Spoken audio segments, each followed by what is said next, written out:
Alrighty, you guys. So this came to my attention here on YouTube that there's a guy I watched that he's trying to prove his car is not a Bondo bucket. Now, there's a trick. I learned this from Auto Shop. We grab the other magnet. You want to use a flat, thin magnet, like so. Not one of these. This, or a speaker magnet.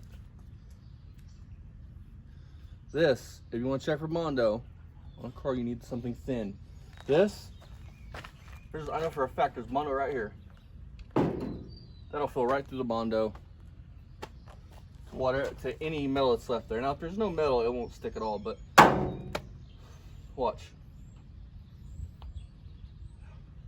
See? Now what that tells you guys is, the point I was getting at, I said tells me there's Bondo there. But what it really means is that tells me there's an excessive amount of Bondo there. That means that there's more than just a skim coat there, because if there's just a skim coat, it would still stick, as you guys seen with the rest of the truck. So what that tells you when that little magnet don't stick is that there's a lot of Bondo in that area. So that could be that somebody was trying to fill in a dent. That could mean that somebody was trying to fill in just about anything you could think of. They could have been trying to make the panel back because there's nothing left, not enough left of the panel. Lots of reasons. But if you're going to use Bondo or body filler in general, use a slight skim coat. Every car has a skim coat. That tells me there's Bondo there. Now watch. Sticks perfectly. Doesn't stick at all. See the difference? So, magnets like this, you do not use. They're heavy. They will fill whatever metal, if any, is underneath the Bondo. This tells you if there's any Bondo at all. See how it won't stick? Sticks. So again, when you're checking Bondo for a classic car, thin magnet. So thin it is, Rock Auto. Every time you buy something Rock Auto, they send you a magnet. Don't use a speaker magnet, a parts bin magnet, anything that is like a heavy magnet, because it doesn't matter if there's an inch of Bondo here. This magnet will fill clean through that and to the metal that's underneath. Now this bed is fucking fucked, you guys. I know for a fact this hole right here is caked full of Bondo. They shaped the wheel wells out of Bondo, so that's why this magnet doesn't stick. See? But this one, watch. See how that one didn't stick? It's because it's filling clean through to any metal that's left there. So I wanted to make that clear. What to use when checking for Bondo, what not to use when checking for Bondo. This doesn't prove anybody's point. This does. And a lot of people don't know the difference.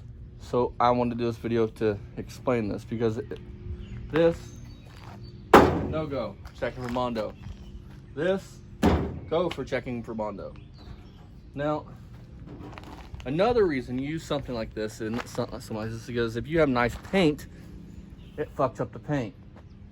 Now, some people, if you're going to look at a classic car, most people aren't going to be cool with you taking a magnet and sticking to their paint.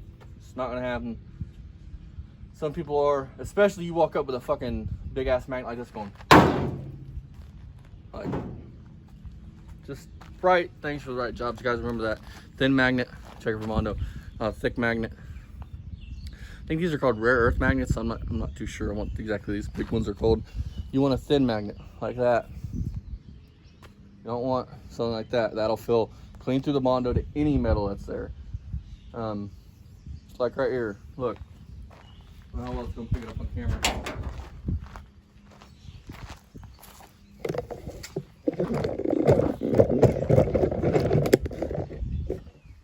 See that? Now watch. Y'all see how much Bondo's there, right? See how it sticks? Now watch. See the difference? Lots of Bondo, still sticks. The right magnet doesn't stick at all with Bondo there. See what I mean? This fills clean through Bondo in the metal. Remember that, guys. If you guys are gonna look at a classic car, don't take magnets like this, take a magnet like this. That tells me, if I couldn't see that, that would tell me that there's Bondo there. Because look, sticks, doesn't stick. So remember that, guys. Rock auto magnets, don't use heavy magnets. Use rock auto magnets, or a thin magnet like that.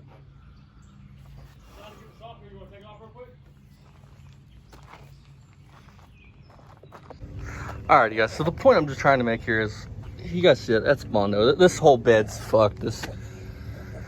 There's shit like that everywhere on this bed. But my point is, a rare earth magnet like this, look, it sticks. I mean, they don't care that there's Bondo there. So if you go look at a classic car and you take a magnet like this, you're ultimately fucking yourself, because you don't know if there's actually still there or if there's Bondo there. And this will tell you how much Bondo. Because every car, doesn't matter if it's this, if it's a new car, every car has a skim coat of Bondo on it. These cars are not perfect. The metal's not perfect enough to not have Bondo on them. So every car has a skim coat. There's a difference though between a skim coat and that. So if, per se, you were going to try to prove your car wasn't a Bondo bucket, you wouldn't use one of these. You would use one of these. I just realized that is the shittiest car Pontiac ever built, in my opinion. The Aztec. I hate those fucking ugly cars. But look, nothing. But with a lot of Bondo there, the bigger magnet sticks. So the main point is, if you go look at a classic car, take that kind of magnet, thin, very thin.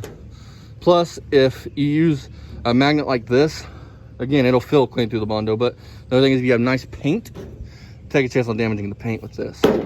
Versus that won't damage the paint. And some people are finicky when you go to look at a classic car. They won't let you put any kind of magnet on their paint, which can't blame them. I mean, paint is expensive, and a lot of people don't have the money to have it redone. So that being said, just remember that thin magnet when checking for Bondo, not a big rare earth magnet that's can fill through time and space. So see you guys next time on Poor Man's Speed Shop. Bye bye.